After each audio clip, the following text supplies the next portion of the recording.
Le Seigneur soit avec vous. Évangile de Jésus-Christ selon saint Marc.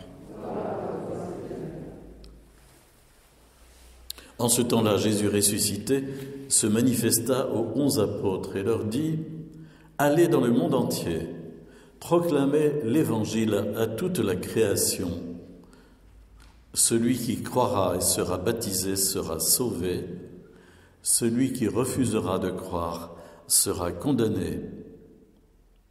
Voici les signes qui accompagneront ceux qui deviendront croyants.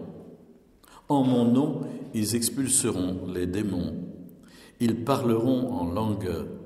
Ils prendront des serpents dans leurs mains, et s'ils boivent un poison mortel, il ne leur fera pas de mal. Ils imposeront les mains aux malades, et les malades s'en trouveront bien. » Le Seigneur Jésus, après leur avoir parlé, fut enlevé au ciel et s'assit à la droite de Dieu. Quant à eux, ils s'en allèrent proclamer partout l'Évangile. Le Seigneur travaillait avec eux et confirmait la parole par les signes qui l'accompagnaient. On nous propose, à travers les 3 passages bibliques que nous venons d'entendre, un regard sur une pédagogie de Jésus que j'appellerais personnellement une pédagogie de la disparition. Jésus va se rendre maintenant invisible à nos yeux et il prépare ses apôtres à cette très longue période qui est celle du temps de l'Église. Il les prépare par un temps de 40 jours, nous dit-on, où il est apparu sporadiquement à certains moments aux uns, aux autres, à des personnes individuelles, à des grands groupes. Saint Paul nous parle de 500 personnes une fois. Mais voilà, de façon très pédagogique, Jésus prépare tout le monde à son absence visible. Alors on va nous parler de tout cela avec des catégories qui sont des catégories spatio-temporelles, géographiques.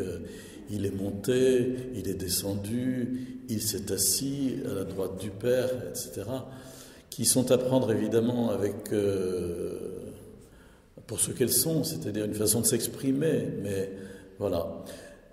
Toujours est-il que déjà on nous fait comprendre que le Christ a tout rempli par sa résurrection et que le terme même de ce processus qu'il a vécu depuis la croix, à savoir la résurrection, puis les apparitions, s'achève maintenant par l'exaltation, ce qu'on appelle l'exaltation dans la gloire ou l'ascension. Jésus est exalté auprès du Père et maintenant nous ne le verrons plus de nos yeux. Et pourtant, vous avez bien entendu, on ne nous dit pas qu'il ne se passe rien. On nous dit que Jésus a fait des dons aux hommes. On nous dit aussi que ceux qui croient sont accompagnés de signes. C'est intéressant de voir que on va avoir 2 catégories de réalités qui laissent à penser que Jésus est toujours avec nous au travail. Excusez-moi, au travail. En effet, le dernier verset qu'on a entendu, le Seigneur travaillait avec eux et confirmait la parole par les signes qui l'accompagnaient.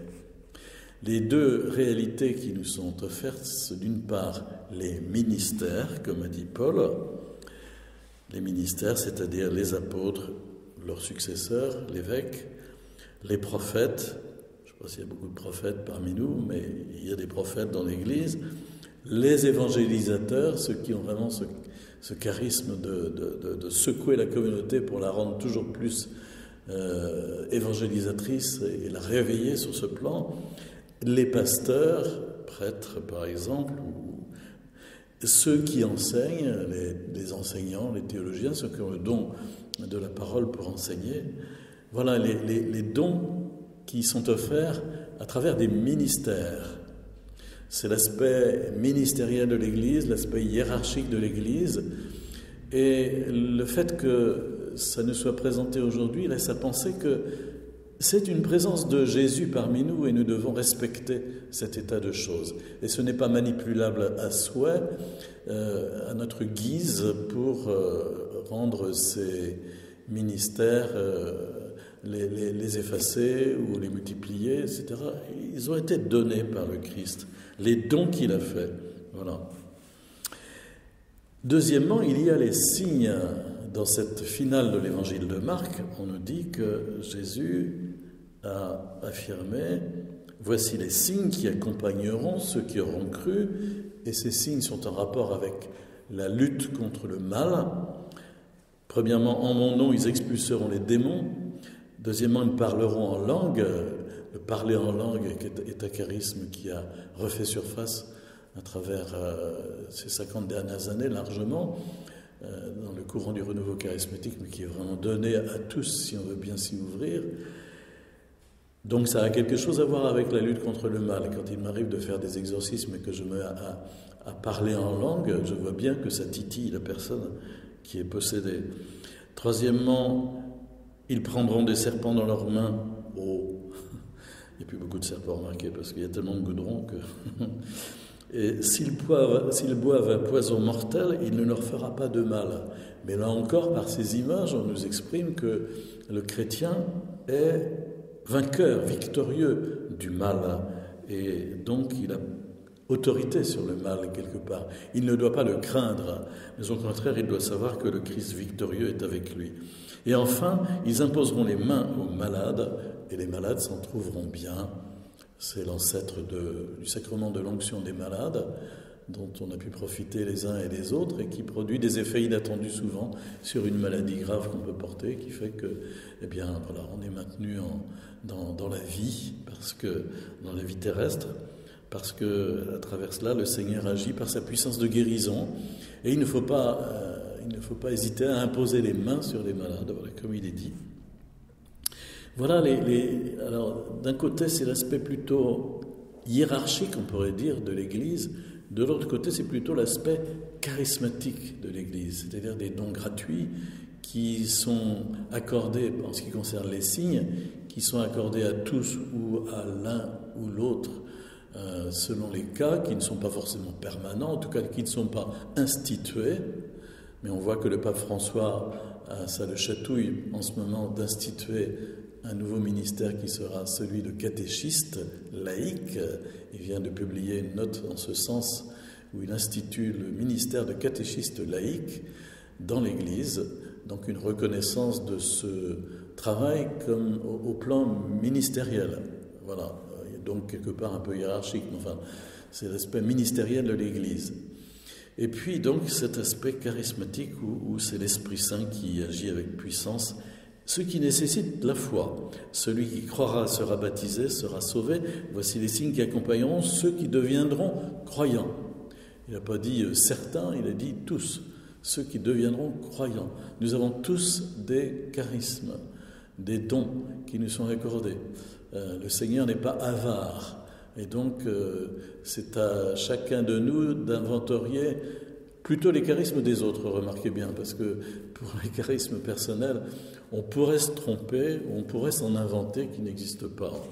Mais quand quelqu'un nous dit « Tiens, toi, tu as le don de… », c'est intéressant parce que c'est un regard extérieur et qui fait que vraiment la personne qui le dit a été nourrie par un don que nous avons reçu et que le Seigneur met en œuvre par la puissance de l'Esprit. Tout cela, c'est le travail du Christ ressuscité et, faut-il dire, ascensionné, on ne dit pas comme ça, mais enfin, savoir que dans les milieux ésotériques, on parle beaucoup des maîtres ascensionnés ou des grands initiés. Le Christ, dans le mystère de son ascension et de sa résurrection, de son exaltation, est toujours présent au milieu de nous, il travaille au milieu de nous, il se sert de nous, il nous équipe pour la mission, et donc nous n'avons pas à craindre des pannes ou des impossibilités. Le Seigneur nous équipera toujours, qui que nous soyons, pour la mission et confirmera la parole que nous annonçons par des signes, à condition qu'on veuille bien annoncer la parole. C'est peut-être ça qui pêche quelquefois, c'est qu'on est tellement timide ou qu'on s'exente tellement d'annoncer la parole qu'il ne peut pas y avoir de signes. Il y a des signes dans la mesure où nous annonçons la parole, où nous témoignons, nous déployons une annonce de Jésus ressuscité. À ce moment-là, le Seigneur manifeste des signes de sa présence. Mais si nous n'annonçons pas, il n'y aura pas non plus de signes. Il faut le savoir. Donc, on a certainement un devoir de mettre en œuvre cette annonce en ayant conscience que le Seigneur va se manifester à cette occasion. Voilà ce qui nous est proposé comme vision dans ces lectures qui sont celles de l'année B pour l'ascension du Seigneur que nous célébrons aujourd'hui.